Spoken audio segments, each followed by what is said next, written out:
crap. That kind of blows. Kind of sounds like what the pilots are probably saying in the flight deck right now.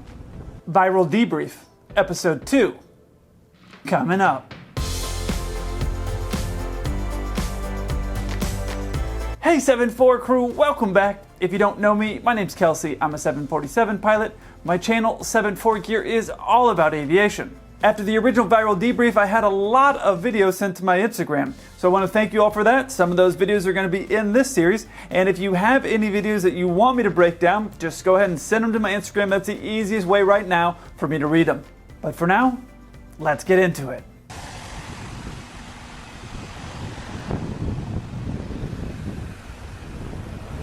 No way. Talk about a float, right? How are you not going around right now? Whoa! Crap. That kind of blows. Kind of sounds like what the pilots are probably saying in the flight deck right now. Obviously, the pilots in this situation should have gone around. They're either carrying too much speed as they're coming in, or they left the power in too long as they're floating down the runway.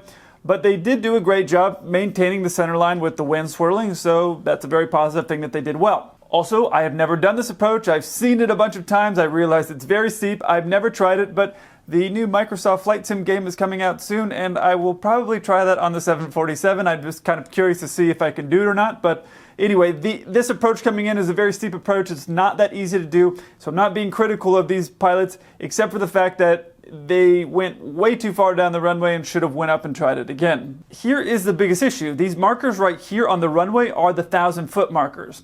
That's actually what the airline pilots are shooting for when we're trying to land. We're trying to get on that. That gives us a little bit of protection behind us.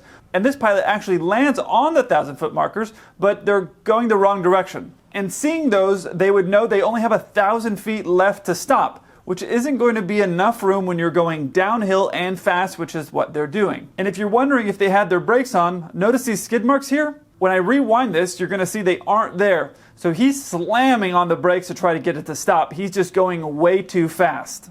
The other thing I notice here is, I don't know if he's contemplating going off to the side, but you see him drift to the side of the runway. You see this little jet off here? It looks like he's about to shoot off to that, but then he decides that he should just go off the end of the runway into the sand, which is the best choice, instead of going off what looks like it might be some type of a cliff. I know that I had this experience sometimes when I was a newer pilot, is that you just want to land the plane, especially if you're uncomfortable. This is just poor decision making. They got the plane lined up and things like that, and they were going down the middle of the runway, which is good, but they should have seen how much runway they've chewed up and realized there's no way for them to stop in time with a plane of this size and that speed. So they should have gone around.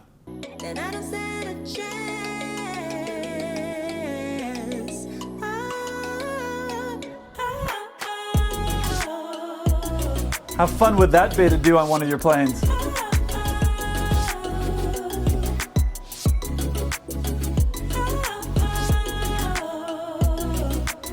That's so cool.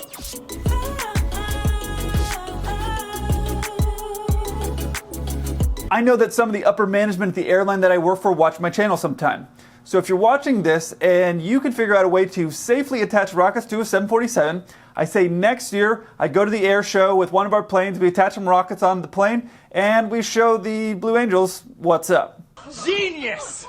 Alright, so that's obviously never going to happen, but here's what's actually happening in this video here. I know some of you are thinking this is an air show stunt, but there's actually some practicality to what they're doing here. In the 80s, there was a secret mission that was organized flying C-130s, and they were going to use rockets as a way to extract hostages from Iran. Here's some video of that plane that they were actually using. What they were planning to do is use these rockets to actually slow down and stop, and then they were going to use rockets to actually vertically take off from a soccer stadium. As you can imagine, that was going to be very tricky. Obviously, they had some very skilled pilots. If they think that they're going to land a plane inside a soccer stadium, being overweight and heavy, and then fill it with a bunch of passengers and then blast off, basically vertically taking off a C-130 like this. So I think that's where all of the actual original design started. And now that the government has that research that they did for that mission, I guess they're using it on the air shows. So while my offer does stand to fly a 747 for my airline at an air show with rockets attached, I will not be doing it into a soccer stadium. He's so lame.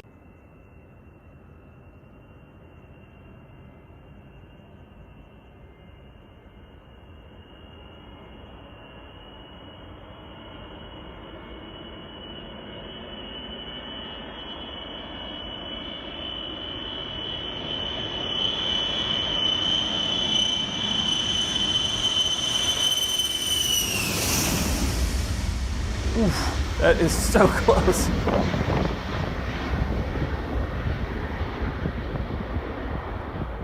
They must be heavy.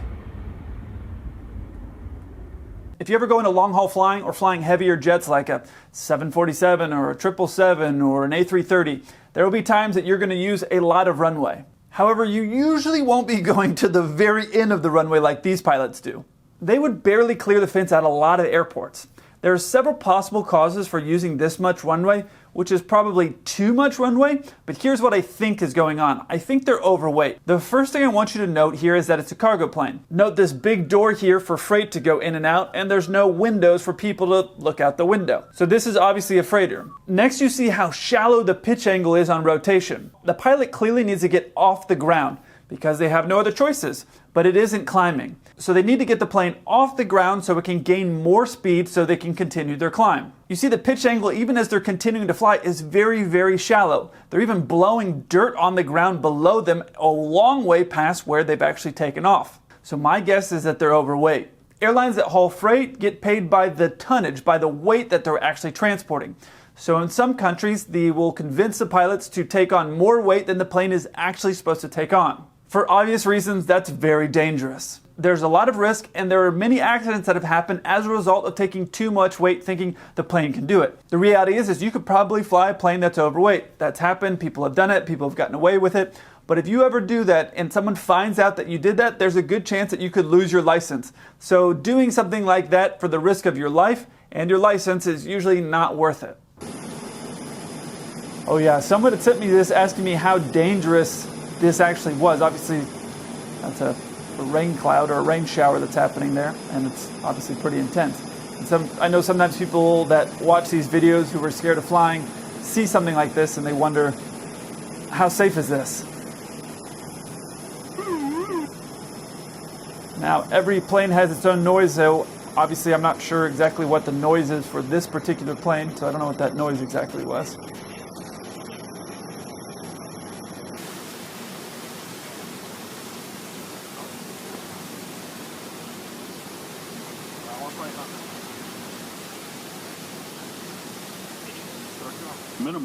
Minimums. Minimums call basically lets you know that you're at the minimums and you have to see the runway or the approach lighting or things like that to be able to continue to land.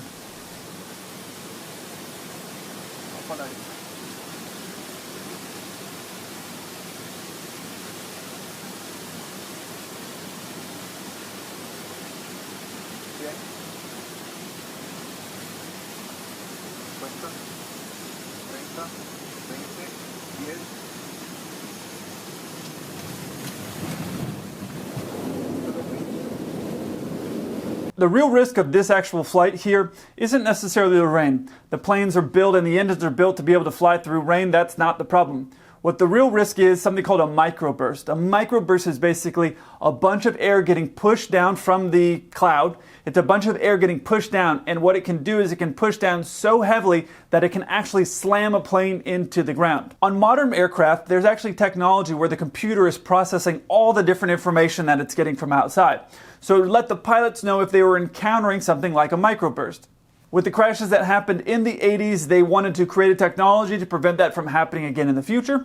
So in this situation, they're flying into what would probably be a pretty poor decision. Sometimes it's hard to tell from just watching the video just how strong is that rain. I personally would wait 5 or 10 minutes because something that's that heavy of a downpour is going to probably move off the field within 5 to 10 minutes. So there's no reason to put yourself in a risk situation of going down and hitting a microburst. But again, I don't know what the radar looked like or any of the other things, and sometimes with a video, it's a little hard to determine exactly how heavy the rain is. I don't know how low they were on gas, but I would have waited 5 or 10 minutes before I shot that approach and just let that cloud move off of the field. Oh, this went viral for sure. Back when this first came out, I know some friends had sent it to me and asked what was going on.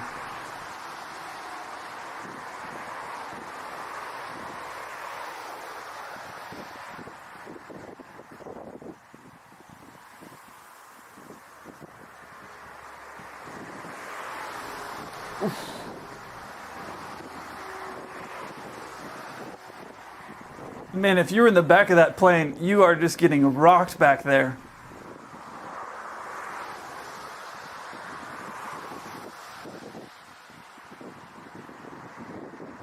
They actually did a good job recovering it once they got straightened. That could have ended a lot worse for sure.